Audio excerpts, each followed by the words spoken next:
So YouTube, how do you become a master at communication to where it can affect every area of your life?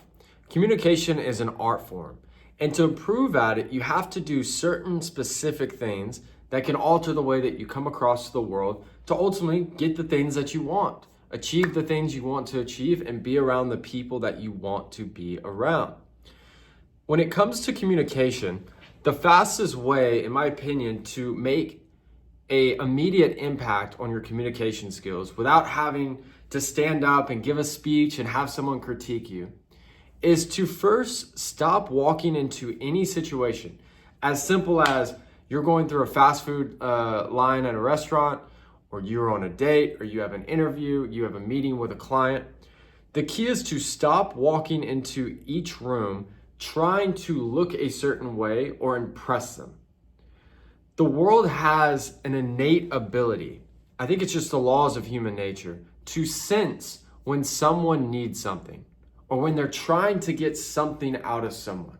You could be the greatest actor ever, and for some reason, they'll have this hunch, well, I just don't think it's a good fit. And they can just sense it. Think about this. For any of you guys that are salespeople or entrepreneurs, you know this. When I say this, you're going to smile probably. When is it the most easy to close a deal? It's almost always right after you just closed one, or when you're having your best week or best month or quarter ever. It's like everyone has time. Everyone's opening to listening to you. Even people that would never buy from you get close just because they can feel your energy, they can feel your aura because you don't need them. So a best way to do this is because the first thing is okay, Grant, that makes sense in a logical sense, but I get anxious pretty easily, or I've just always been self-conscious, and what about what if I'm around people that are just further along than me? What if I have imposter syndrome? And the thing that I always tell them, which is super brash, is you're not that cool, and I'm not either. No one is really thinking about you that much. And even if they are, it's for such a split second that they're already back to their own lives and their own problems. The same way that you and I both think, oh, does this person like us? Am I coming across the right way? And when we have all these internal thoughts that are just natural human thoughts, everyone else is also having those same thoughts. But this is the same reason why when the leader, the boss, the CEO, the person that's really making things happen walks in, they almost suck all the energy out of the room and it directs right towards them. Because they're not walking in trying to look a certain way or impress the crowd to, like them or them be enough or anything like that. They're living their own life, not trying to impress others. They're 100% their most authentic self, and the world can sense that. They can sense someone that's walking in there and just owning the room, but they're not also trying to get anything out of anyone. Neediness is so unattractive. It's like the famous TED Talk. I'll put the link down below. I'm sure most of you guys have seen it. But it's basically a Harvard professor. They did a study on humans and the way that body language affects their testosterone levels and also the way that they're perceived in an interview. And what they found is by just holding a power stance, power posture, it's like a Superman stance, arms crossed, the boss with his feet up on the desk or arms behind the head, anything that exudes, I would say, masculinity or confidence, increases the person's testosterone levels by about 25% in just 2 minutes. And also the way that they came across in the interview was completely different, and they were viewed with much better qualities and a much better perception from the people that were interviewing them. The reason that is because, think about this, when you're having your best week ever, or you just came out of an amazing deal, or you just accomplished something, do you notice that the world starts treating you differently? It's because a different version of yourself is being presented to the world. Unless it's people that already know you, the bulk of the world, which bulk of the world doesn't know most people, they're viewing you based on the current energy and the current perception that you hold in that moment. This is why we get sporadic changes when it comes to the way people treat us because they don't know who you are. So they see you and you're like confident, you're happy, and you had a great day. All of a sudden they're really cheerful, and vice versa for anything else. So it's just important to wake up and go, we're not that cool. No one's really thinking about us that much. I don't need anything from anyone. If I meet more great friends, that's amazing. If today's the day you meet that person you really like, if the job interview works out or the investment works out and you bring on these investors and you start that business, great. But if not, like, somebody else will. And when you have that nonchalant, non-attached attitude, the way that you speak and the conviction that you hold completely changes without having to stand there and someone sit there and critique you. It just changes. So the next thing is mastering and understanding tonality.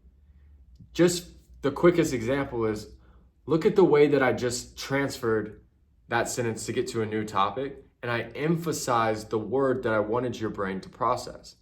I didn't say, okay, now let's talk about tonality. Tonality is the way that you hear the difference? So I said, now let's talk about tonality. Tonality.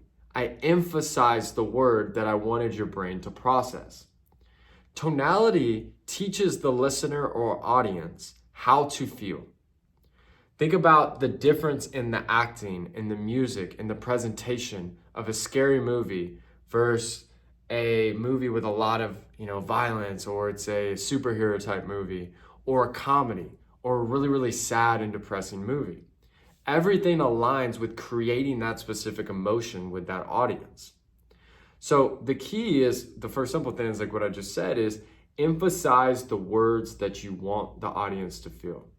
The second is to actually feel the emotions you want to emit to your audience.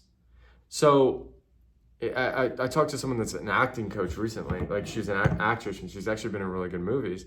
And I was just talking to her, and there's a lot of similarities to business, sales, communication, and acting. It was so interesting. It was fun, like, listening to her perspective. And she said, even the best actors, if they don't feel the emotion, it's not going to come off as genuine. And what she said was that great actors or actresses, if they're speaking to a crowd and they want to show a ton of empathy, instead of just acting sad, they find a feeling or emotion or event that happened in their lives that creates a similar or that exact same feeling. So then they can match that feeling that they felt as a human being before, and they can relate to that audience, so the audience can be more receptive and understanding of their messaging. This is so important because you have to know your audience. And even if you're with the same people, there's different situations that require a different side of you. And a lot of times people go, well, Grant, I don't want to be fake. And the first thing I think is, well, number one, you're not being fake, but let me ask you this.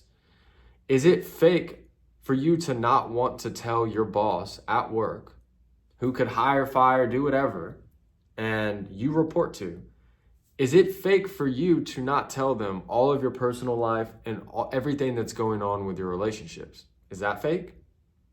Is it fake to not show them that side of your private life? No, it's just, that's none of their business. You are in your work mode. We have different sides as human beings, and that doesn't mean that we're being fake. It's just, you're at work. You don't need to be talking about or bringing your relationships, friendships, and problems to work. And it shouldn't be involving your boss. That's the key, is always know your audience. Always know it. And when you do this, you can be more, not only can you connect to a larger group of people, but you can really learn more about different types of people, connect and build a wider audience, friendship, and network. And you can do this by just understanding who they are, what's their culture, and what's the current state that they're in at that moment. Okay? So I hope you guys enjoyed this video. Make sure to subscribe, like, and comment below. This is the fourth video out of 7 straight that I'm going to be doing. Comment below if you guys want me to cover any other topics. Make sure to share this with your friends. Check me out on social media and my podcast at the Grant Mitt Podcast. I'll put the link below. Other than that, hope to see you guys soon. Much love.